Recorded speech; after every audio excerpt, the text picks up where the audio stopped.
Happy birthday ma'am. ধন্যবাদ তোমাদের। Ma'am, আমি আপনার জন্য স্পেশাল গিফট নিয়ে এসেছি। ম্যাম, আমি আপনার জন্য নিজের হাতে বানানো গিফট নিয়ে এসেছি। ম্যাম, আমিও আপনার জন্য গিফট নিয়ে এসেছি। আমি তার গিফটটাই নিব যে আমার জন্য ইমানদারি ও সৎ আয়ের টাকায় এনেছে। যাও আমার জাদুর চোখ ফ্ল্যাশব্যাকে গিয়ে দেখো কে আমার জন্য গিফটটা কি করে এনেছে।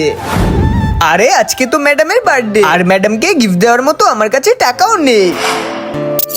আরে বাহ, স্বর্ণের চেন। যদি এইটা এখন চুরি করতে পারি তাহলে ম্যাডামের গিফটের টাকা আরামসেই হয়ে যাবে।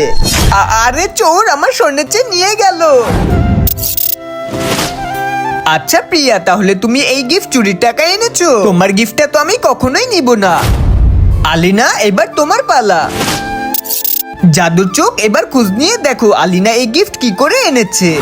আমার কাছে তো টাকাই নেই ম্যাডামকে গিফট দেওয়ার মতো। এখন আমি কি করব? আরে আইডিয়া, ওই ঘরে তো কেউ নেই আর ল্যাপটপটা এমনিতেই পড়ে আছে। একটা কাজ করি, গিয়ে ল্যাপটপটা চুরি করে ফেললি।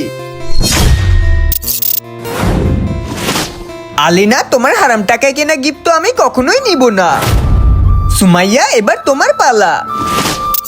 বন্ধুরা, সুমাইয়ার সাথে কি হয়েছিল সেটা দেখতে চাইলে ভিডিওটিতে বেশি করে লাইক করো আর পার্ট 2 কমেন্ট করো।